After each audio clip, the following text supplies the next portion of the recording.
Boa noite.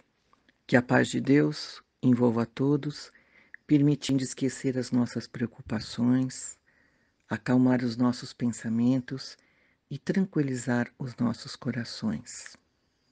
Assim, mais harmonizados, vamos nos ligando a Jesus e às equipes espirituais das assistências do Lar de Jesus, pedindo a proteção e sustentação para iniciarmos o nosso estudo do Evangelho. O nosso estudo de hoje é do livro Caminho, Verdade e Vida, psicografia de Francisco Cândido Xavier, pelo Espírito de Emmanuel, capítulo 75, que se intitula Na Casa de César. Todos os santos vos saúdam, mas principalmente os que são da casa de César. Está na carta de Paulo aos Filipenses, capítulo 4, versículo 22.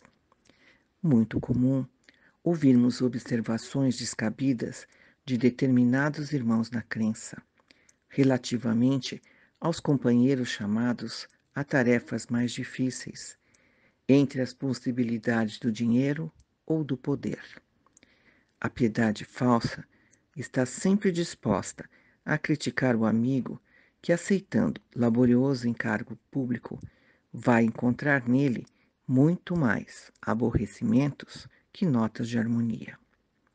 A análise desvirtuada tudo repara maliciosamente. Se o irmão é compelido a participar de grandes representações sociais, costuma-se estigmatizá-lo como o traidor do Cristo. É necessário despender muita vigilância nesses julgamentos. Nos tempos apostólicos, os cristãos de vida pura eram chamados santos. Paulo de Tarso, humilhado e perseguido em Roma, teve ocasião de conhecer numerosas almas nestas condições. E o que é mais de admirar, conviveu com diversos discípulos de semelhante posição, relacionados com a habitação palaciana de César.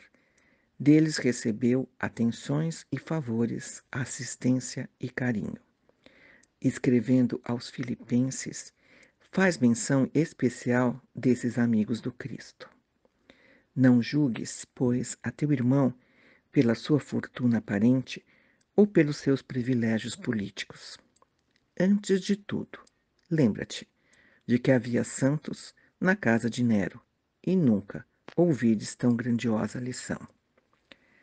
Nessa lição, Emmanuel nos alerta para termos cuidado no julgamento da riqueza e poder.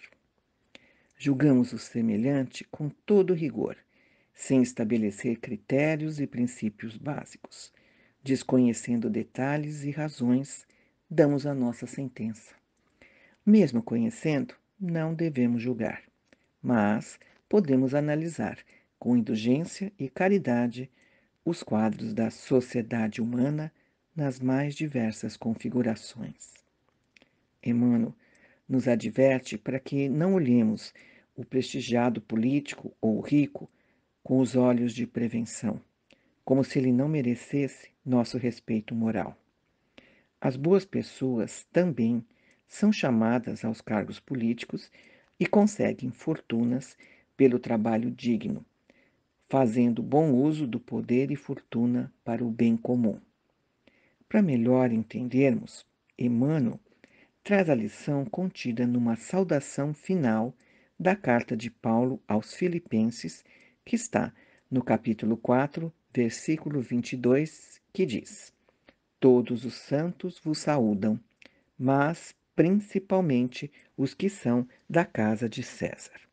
Naquela época, chamavam de santos os cristãos e de César o imperador. A carta de Paulo foi escrita quando o imperador era Nero. Uma simples saudação de Paulo menciona a existência de cristãos junto à corte de César, atuando em posições de poder, autoridade e riqueza. A corte de César era marcada por corrupção, excessos de toda sorte e de tantos desequilíbrios.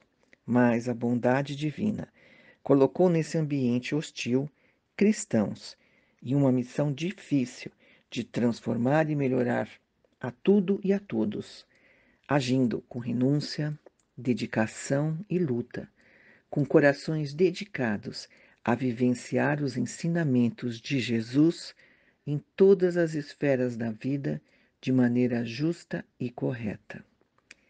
Esses cristãos dedicados ampararam Paulo e permaneceram naquele ambiente difícil, tentando ser como Jesus ensina em Mateus, no capítulo 5, versículo 13. Vós sois o sal da terra. Muito interessante a simbologia do sal utilizada por Jesus. O sal tem a função de preservar e dar sabor ao alimento. Não podemos distinguir apenas pelo olhar se o alimento foi temperado com sal, mas facilmente podemos senti-lo.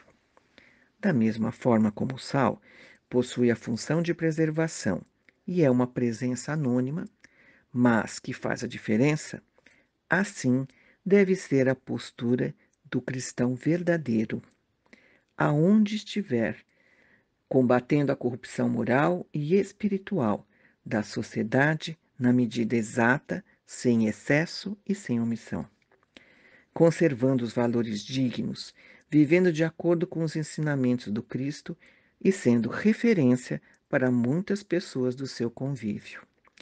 A cada um é dada uma missão na Terra.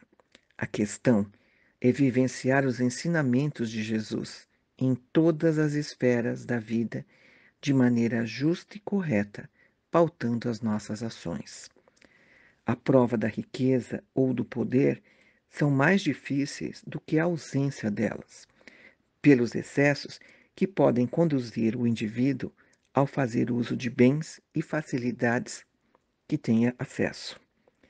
Tenhamos um olhar de compaixão para os corações corajosos que assumem a prova da riqueza ou poder, muitas vezes conscientes de que não contarão nem mesmo com apoio ou oração dos que partilham da mesma crença.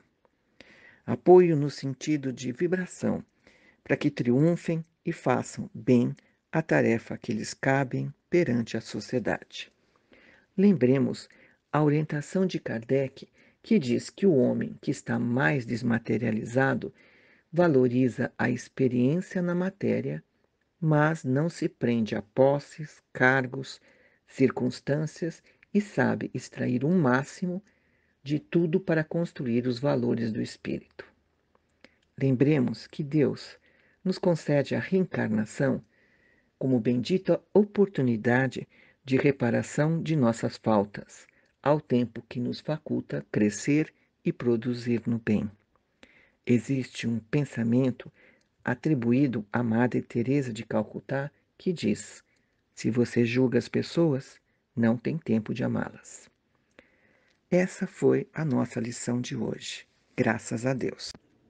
Vamos agora, unindo os nossos pensamentos, para fazermos as vibrações. A partir deste momento, fortalecidos e harmonizados com Deus, nosso Pai, Jesus e todas as equipes espirituais desta casa, nós vamos vibrar. E vibrar é desejar os nossos melhores pensamentos e sentimentos em benefício deste mundo que habitamos. Vamos vibrar pelo bem universal, pela paz mundial e harmonia entre todos os povos. Vamos vibrar por todas as religiões e por todos os espíritos com tarefas evangelizadoras. Vamos vibrar pelo nosso Brasil, imaginando o seu contorno todo iluminado. Que essa luz seja forte para iluminar os nossos governantes, envolvendo-os para que governem com sabedoria e justiça. Vamos vibrar por todos aqueles que sofrem as dores da alma e do corpo físico. Por esta casa que nos acolhe e por todas as assistências aqui realizadas. Vamos vibrar por todos os lares da terra, principalmente por aqueles que se encontram em desarmonia. Pelos nomes colocados na caixa de vibrações, para que sejam envolvidos em bênçãos de paz, amor e alívio. Pelo nosso lar e pelos entes queridos que lá deixamos, imaginando a figura meiga de Jesus entrando pela porta principal, deixando em todos os aposentos um rastro de luz que ilumina todos os ambientes e transborda por portas e janelas, envolvendo a todos os nossos vizinhos. Vibremos por todos nossos irmãos, principalmente os que se encontram enfermos. Vibremos por todos nós que estamos aqui reunidos em nome de Jesus, para que nos mantenhamos em serenidade, fortalecidos na fé e confiança. Que recebamos neste momento as bênçãos do alto, com energias benéficas de sustentação e amparo. Que assim seja, graças a Deus.